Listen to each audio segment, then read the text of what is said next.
Hello guys, how are you? I'm Hardeep Singh. Welcome back to your own YouTube channel.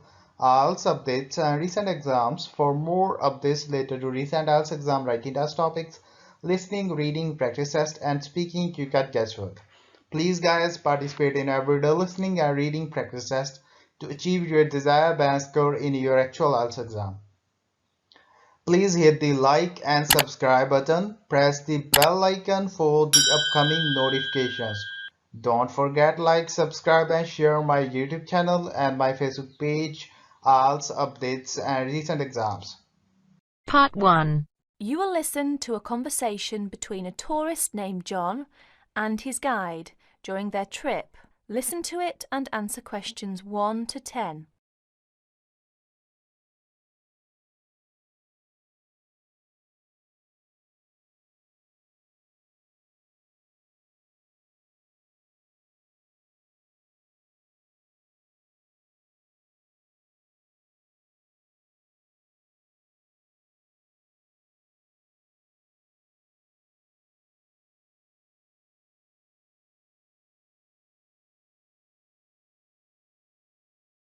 It's very quiet here. It's not so quiet, listen. I see what you mean. Of course there are no cars. No trucks, no motors, no computers, no people. Where are the nearest people? We're about 20 miles from the nearest small town. That's where we're going. How far have we come this morning? Maybe 5 or 6 miles. Our camp last night was just over that hill. That doesn't look so far. Is it really 5 miles over there? It isn't if you walk over the hill, but the river goes around the hill. How long have we been going? About an hour and a half, but we stopped several times while I took pictures. Does this river go beyond the town? Yes, the river runs into a lake. How far is the lake? About 20 miles. The town is on the lake. It's on the other side of the lake, but it's built on the lake. The river runs into the lake, then it runs out the other side of the lake. Do you live in the town? I live near the town. I live beyond the lake about 3 miles. Do you live in the forest? Yes, but I live beside the river too. My brothers and I have houses there. How many brothers do you have? I have 5 brothers and 3 sisters. That's a village. Almost. My sisters don't live there. They are married and live in the city.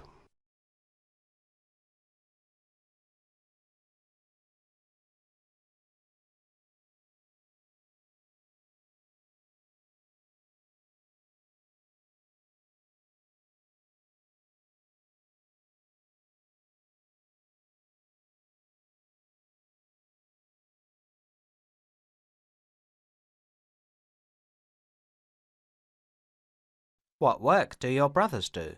We all do the same. We hunt and fish. We are guides most of the year. Who do you guide? You mean people who just want to see the wilderness? Many. When I was young, we had only hunters and fishermen. Now we have most people who just want to look. Where do you take them? We hike to the large lakes. We canoe in the rivers.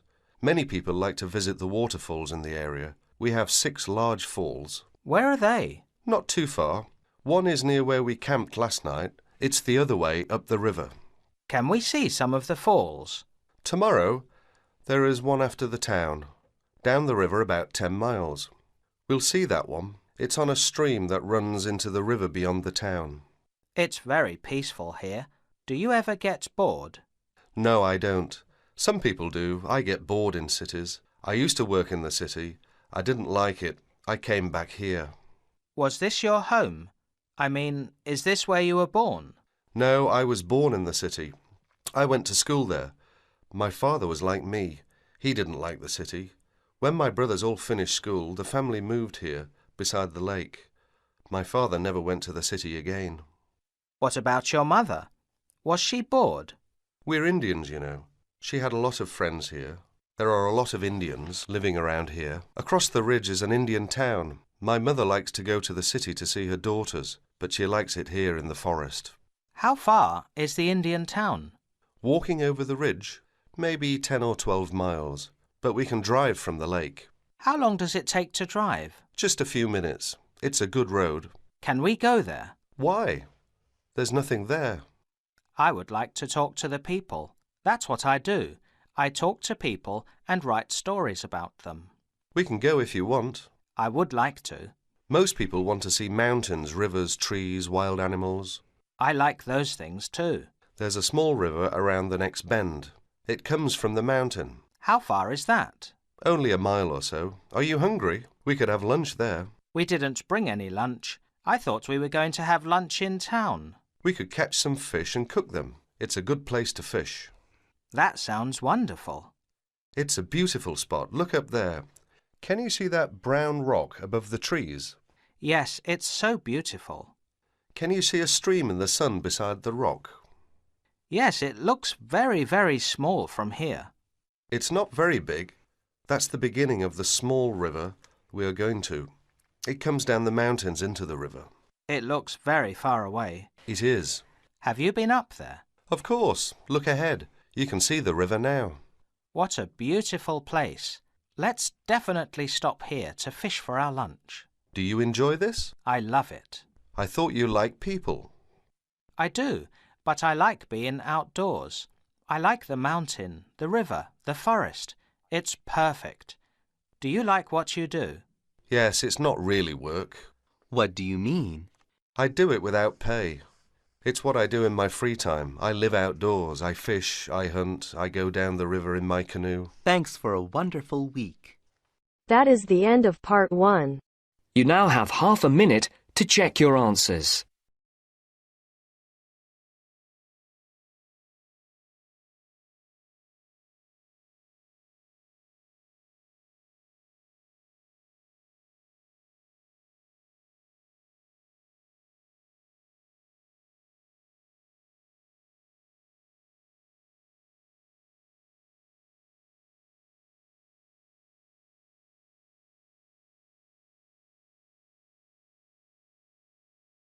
Now turns to part 2. You are going to listen to a radio program about buying a house. Listen to it and answer questions 11 to 20.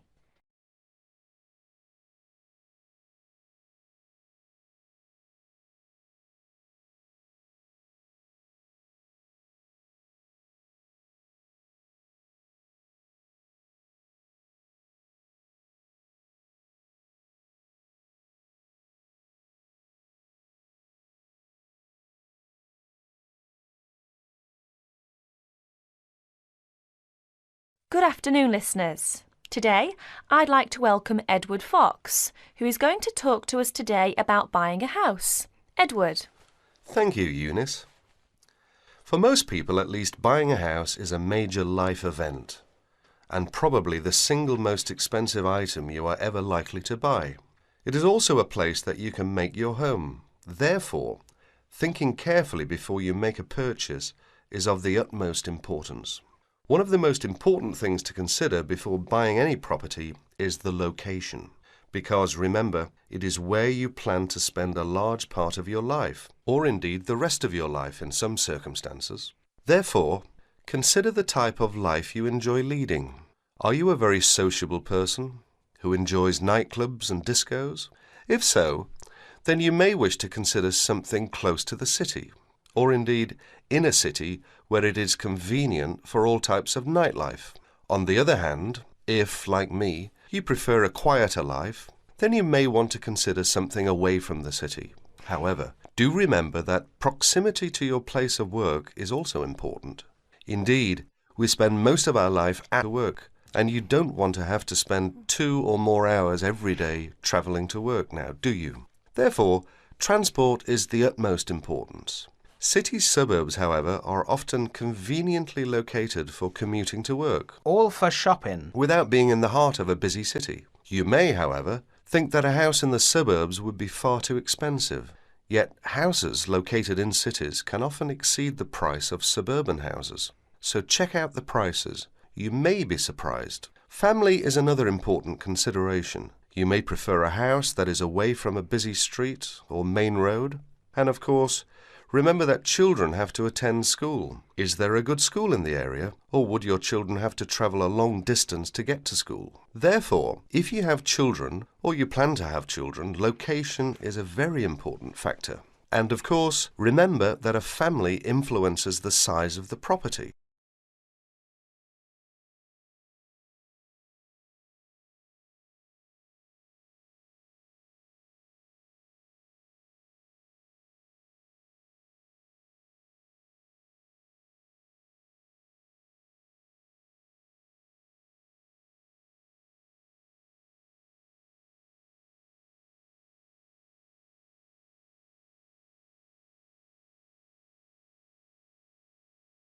There are, of course, various types of houses.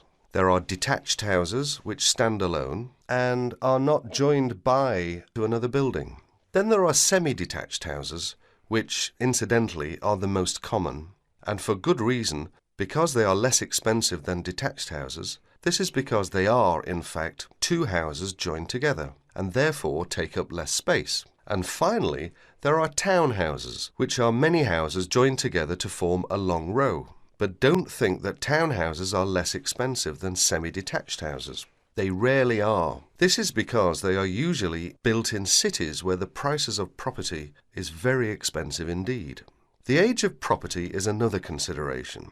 If you're considering buying an old house, beware. You may be faced with expensive repairs and renovation bills. So have the house thoroughly checked by a professional surveyor before you decide to buy. But then again, there are things you can look for yourself. Things such as the condition of the woodwork, especially doors and windows that can be expensive to replace.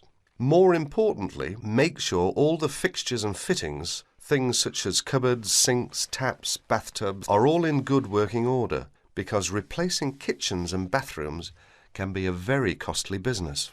And don't forget the garden. If the property has one, if you enjoy gardening, then fine. But if you don't enjoy gardening, then you may prefer a small garden as opposed to a big one. But even if you do enjoy gardening, it is important to remember that gardens take up a lot of your time. So keeping a garden in good order may be very difficult if you work long hours. One final thing is the general feel of the place. Does it have a good atmosphere? And most importantly of all, would you feel comfortable living there? Thank you, Edward. But I'm afraid that's all we have time for today. But I'll be back next Wednesday when my guest speaker will be talking about buying a computer. So until then, bye for now. That is the end of part 2. You now have half a minute to check your answers.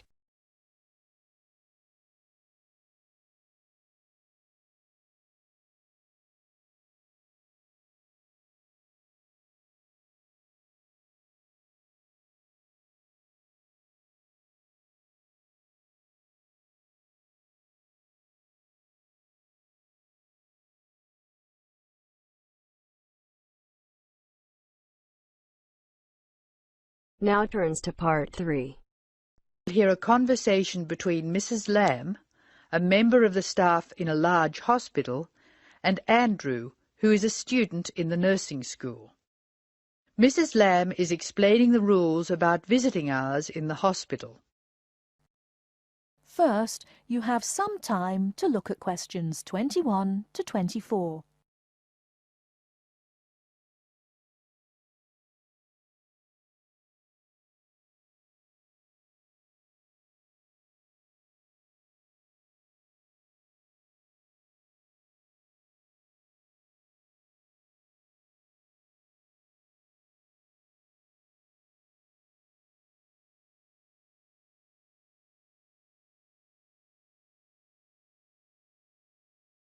Now, listen carefully and answer questions 21 to 24. Hello, Andrew. I believe you want to know about visiting hours. Yes, I do, Mrs. Lamb.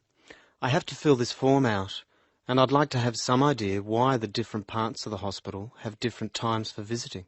I see. Well, let's start with an obvious one. Intensive care. People in intensive care are very sick indeed, and for that reason, we say that visitors can come between 6 a.m. and midnight. I can understand that. At the other end of the scale, Our maternity patients are usually quite well, but we restrict their visiting hours from 8 a.m. to 8 p.m. We find they get very tired if we permit visitors all the time. I see. What about the surgical wards? The doctors prefer to do their rounds early in surgical, so visiting hours are 9 a.m. to 9 p.m. Surgical patients are often on very heavy painkillers, and they aren't really very good company for their visitors. But surely the visitors come to cheer up the patient, not the other way round. Of course. And often the visitors are able to help the patient a lot. That's why we allow visitors all day, the full 24 hours in the emergency ward.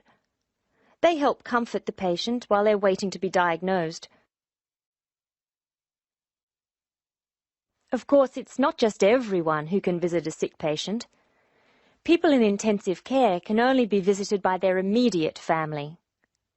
What's more, we only allow 2 people in at any time. We let children of the immediate family in to visit people in intensive care, but we don't like to do it. It's very hard on the children, and it may distress the patient. However, if the patient asks for the child, and the family agrees, that's okay. What about children in maternity?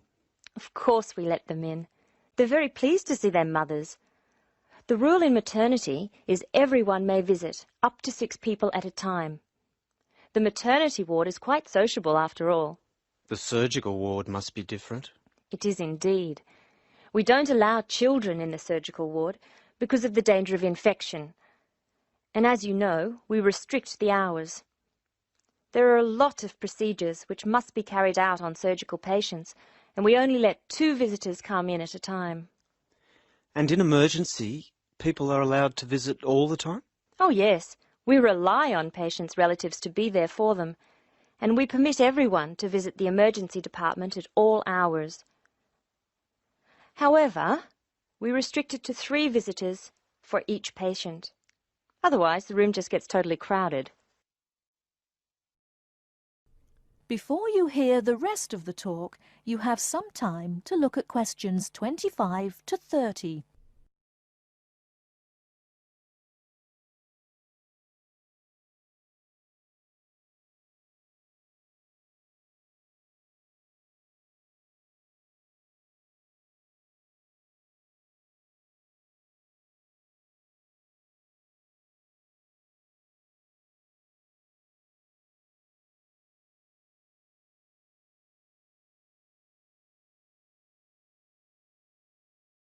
Now listen and answer questions 25 to 30. Now I have your schedule for the next week's observation sessions. Are you ready? Yes. Where do I start? On Monday, you'll be in male surgical in the morning and in female surgical in the afternoon. You'll be following Dr. Shea on her rounds. Thank you. And on Tuesday? On Tuesday, you'll be with Dr. Thomas in the morning and Dr. Robertson in the afternoon. No, that can't be right.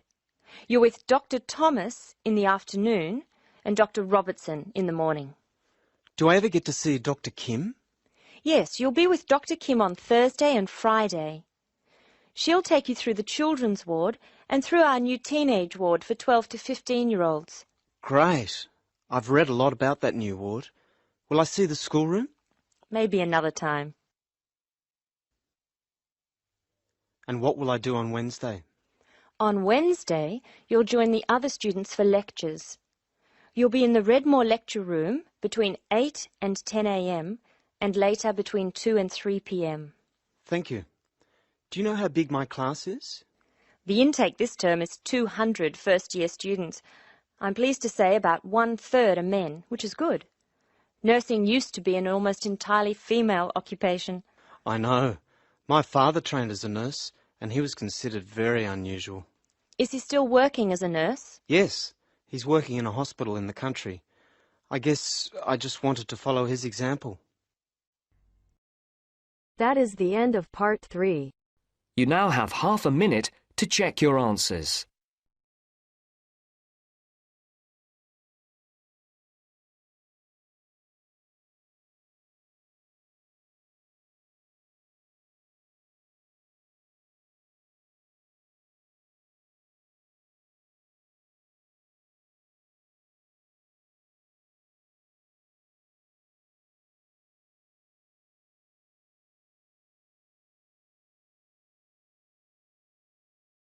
Now turns to Part 4. You will hear a lecturer talking about dust storms.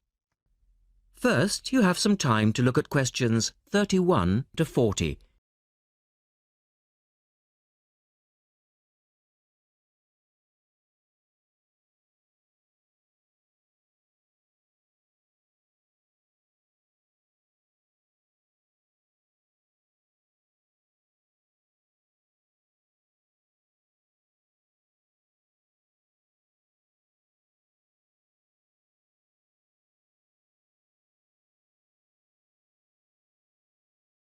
In the last lecture, we looked at the adverse effects of desert dust on global climate. Today, we're going to examine more closely what causes dust storms and what other effects they can have. As you know, dust storms have always been a feature of desert climates, but what we want to focus on today is the extent to which human activity is causing them. And it's this trend that I want to look at, because it has wide-ranging implications. So, what are these human activities? Well, there are two main types that affect the wind erosion process, and thus the frequency of dust storms. There are activities that break up naturally wind-resistant surfaces, such as off-road vehicle use and construction. And there are those that remove protective vegetation cover from soils, for example, mainly farming and drainage. In many cases, the two effects occur simultaneously, which adds to the problem. Let's look at some real examples and see what I'm talking about. Perhaps the best-known example of agricultural impact on desert dust is the creation of the USA's Dust Bowl in the 1930s. The dramatic rise in the number of dust storms during the latter part of that decade was the result of farmers mismanaging their land. In fact, choking dust storms became so commonplace that the decade became known as the Dirty 30s. Researchers observed a similar but more prolonged increase in dustiness in West Africa between the 1960s and the 1980s, when the frequency of the storms rose to 80 a year, and the dust was so thick that visibility was reduced to 1,000 meters. This was a hazard to pilots and road users. In places like Arizona, the most dangerous dust clouds are those generated by dry thunderstorms. Here, this type of storm is so common that the problem inspired officials to develop an alert system to warn people of oncoming thunderstorms. When this dust is deposited, it causes all sorts of problems for machine operators. It can penetrate the smallest nooks and crannies and play havoc with the way things operate, because most of the dust is made up of quartz, which is very hard. Another example. The concentration of dust originating from the Sahara has risen steadily since the mid-1960s. This increase in wind erosion has coincided with a prolonged drought, which has gripped the Sahara's southern fringe.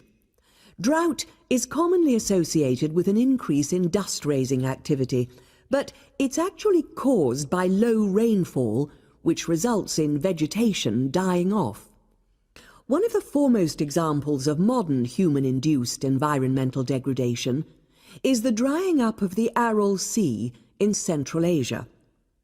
Its ecological demise dates from the 1950s, when intensive irrigation began in the then Central Asian republics of the USSR. This produced a dramatic decline in the volume of water entering the sea from its two major tributaries. In 1960, the Aral Sea was the fourth largest lake in the world, but since that time it has lost 2/3 of its volume. Its surface area has halved, and its water level has dropped by more than 216 meters. A knock-on effect of this ecological disaster has been the release of significant new sources of wind-blown material as the water level has dropped. And the problems don't stop there. The salinity of the lake has increased so that it is now virtually the same as seawater. This means that the material that is blown from the dry bed of the Aral Sea is highly saline. Scientists believe it is adversely affecting crops around the sea because salts are toxic to plants. This shows that dust storms have numerous consequences beyond their effects on climate, both for the workings of environmental systems and for people living in drylands. That is the end of part 4. You now have half a minute to check your answers. So guys, don't forget like, subscribe and share my YouTube channel and my Facebook page, IELTS updates and recent exams. For more updates related to recent IELTS exam writing test topics, listening, reading, practice test and speaking, you got guesswork. Please guys, participate in everyday new IELTS listening and reading practice tests to achieve your desired band score in your actual IELTS exam. For more IELTS material, visit my official website www.ieltsupdatesandrecentexams.com. The link is given below in the description. If you need PDF files of latest IELTS material, then please join my Telegram channel. So guys, please write your score below the comment section. Again, thanks for listening. God bless you all guys. Stay tuned, stay safe.